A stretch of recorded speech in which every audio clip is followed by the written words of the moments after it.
usually an answer to the Sora in lane. And at this point, why would they? Whatever works last game. It's Team Falcons who are leading that charge. We want to see how GZG is going to try and turn this around. And I agree. I would want to see more from Team Falcons as well. It was already brought up by our panelists.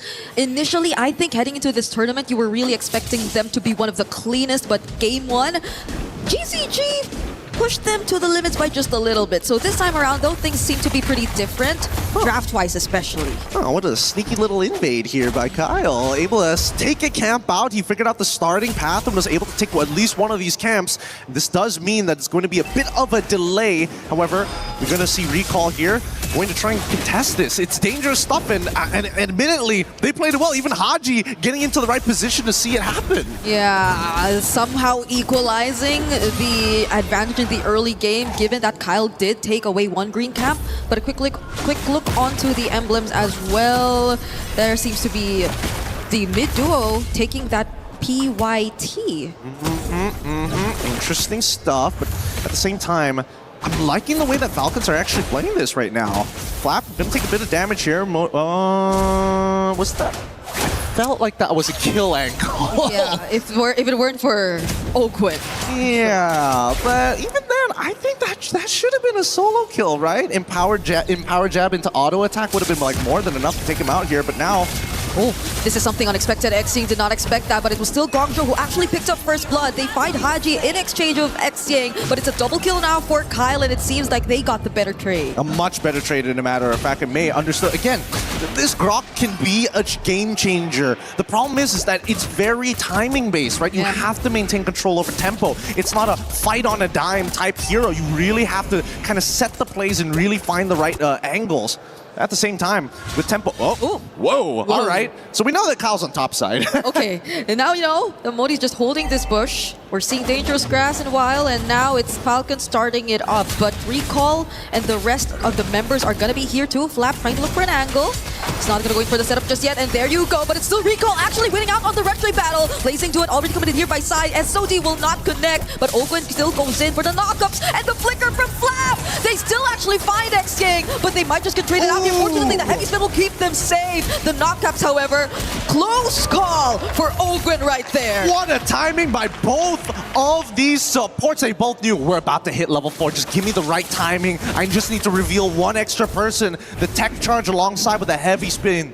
Life-changing spells. And now you get to see how these compositions actually want to play the game now, right? Falcons, understandably, hey, even though it's a skirmish, we can't risk losing these big spells before the most important fight. But look at Kyle, repathing down towards the purple side, knowing that Hirara is on the orange buff side. Yep, I think the only small win really that we could really consider from that was the fact that Recall still got the objective. Other than that, the team fight, the post-turtle takes seem to have really favored Falcons, especially as Recall has lost on so much resources at this point already. Fortunately though, he's not really as behind, but you can see that Kyle is really having such a good start. Wait, keep your eyes out here. Flap might find an angle. If he gets on top of Xing, it might just be over. It doesn't reveal him, but he's going to walk through. Good check. Good game sense. Yep. They're not they could not afford to lose out on any more. At least Modi, I think, would be communicating every single time he feels that Flap isn't within the area.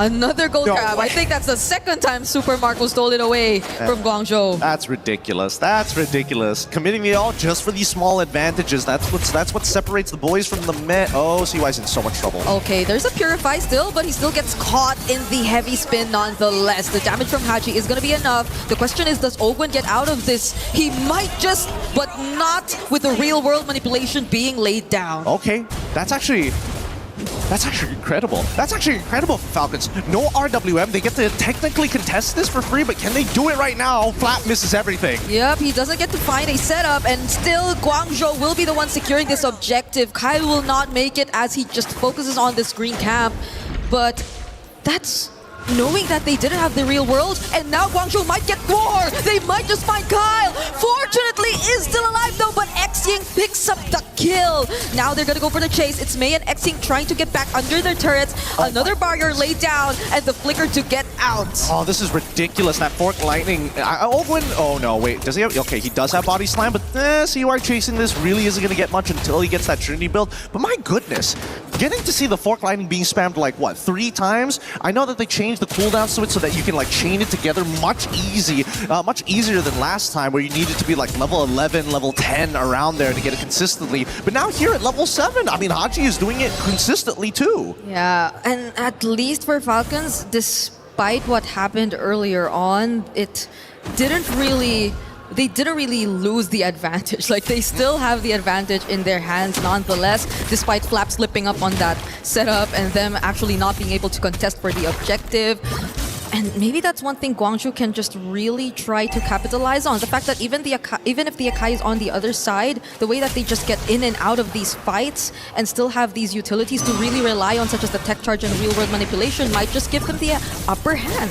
Yeah, I gotta admit, I think GCG, they got the mechanics, and I think they also have great communication with each of their members, but I think Falcons is much better at just playing patient, and honestly, super tactical. Oh, Flap is gonna be here. Haji flickers out, but they find themselves under the real-world manipulation, but they're not gonna fight under that anymore. So that's just resources burned again from the side of Guangzhou pre-turtle. And here I was complimenting GCG about, great communication, and yet, they could have, I don't know, used their ults at the same time, or find the engagement a little bit sooner, but that's fine. It happens, especially in high-stakes games, and especially when you're playing against a team like Falcon. You know they've got plenty of history. Yeah, Kyle shows up here in mid, and Oguan will be at least positioning here in the turtle.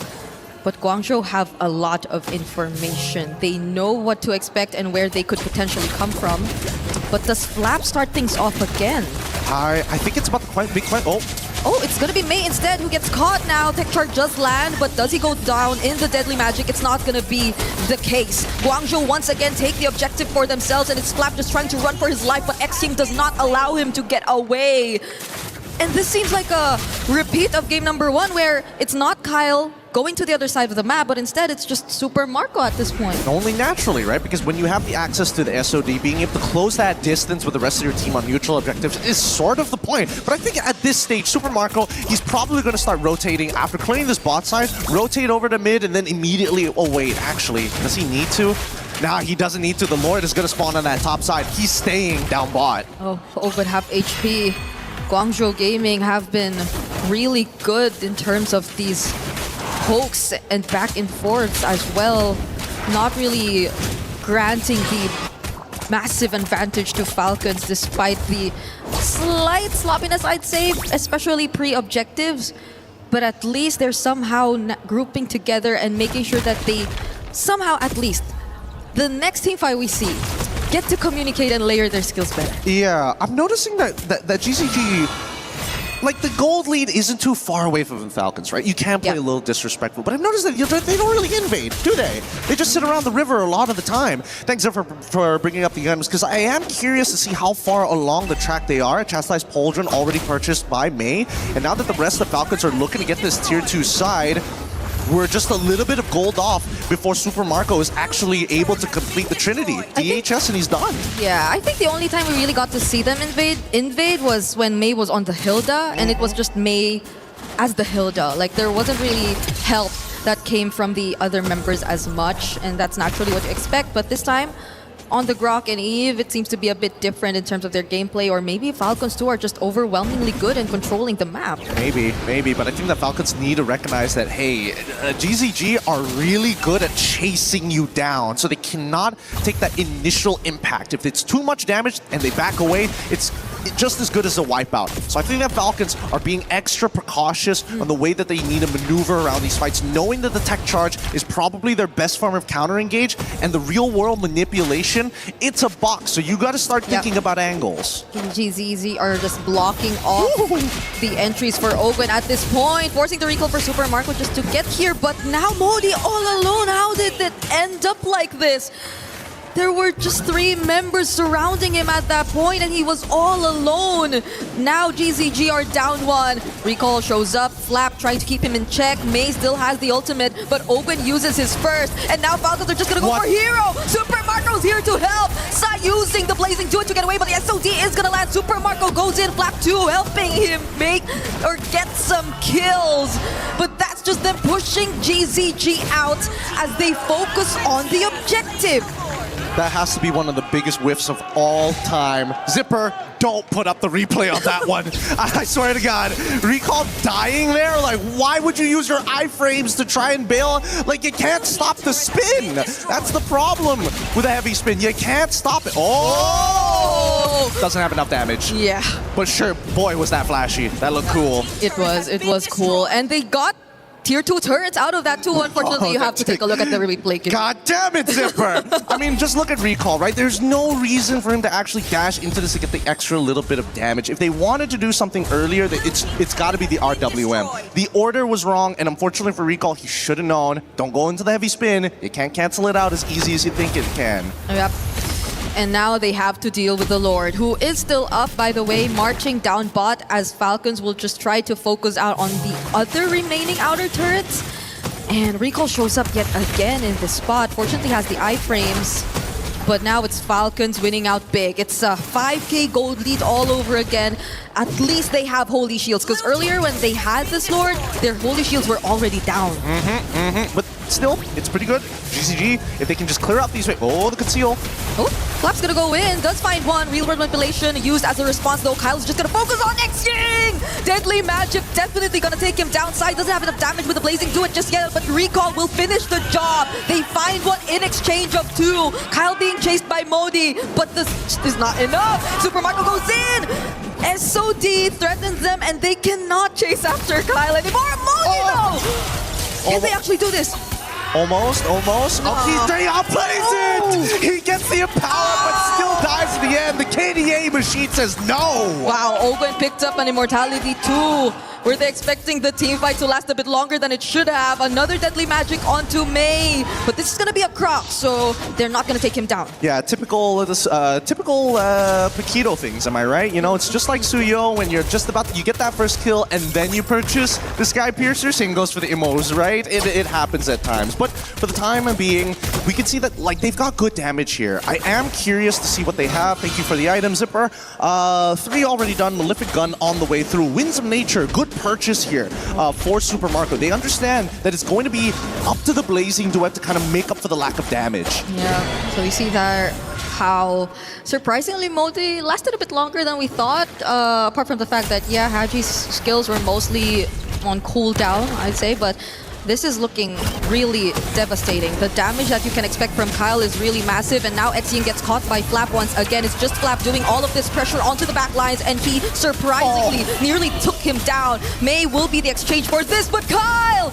trying to go for the chase of the back lines too. GZG now have left Recall all alone against 5 of Team Falcons. Literally 1 HP, and the crowd's going wild for this one. Wasn't expecting him to survive, expecting at least a 2 for 1 trade, and you get denied even that. An 8k gold lead as Falcons have taken this mid-game all the way to the late and are looking to punch a hole straight through GZG. Yep, it's just Kyle on the Lord. No threat whatsoever from the side of GZG. At least Sai can still hold on to this Purify later on for this upcoming siege, but it's looking scary. The way or the ways that Falcons can just attempt to go in for a dive. Yeah, I gotta give it to Modi though. Although the build is a little more defensive, not looking to take full advantage of the kit in multiple different ways, I think getting a War Axe might actually be profitable for him. He's been playing a really good peel. Yeah. He saved the life of Seeing, and I think they got it. Oh! You just mentioned him. You just mentioned his name, and good he block. nearly went down. Don't worry. If it's not for Modi, it's May who's going to block the damage. They are working in tandem with each other. They have to at this point, because they're the only ones that GZG could really rely on when it comes to the all-out team fights. Kyle is going to hold this bush.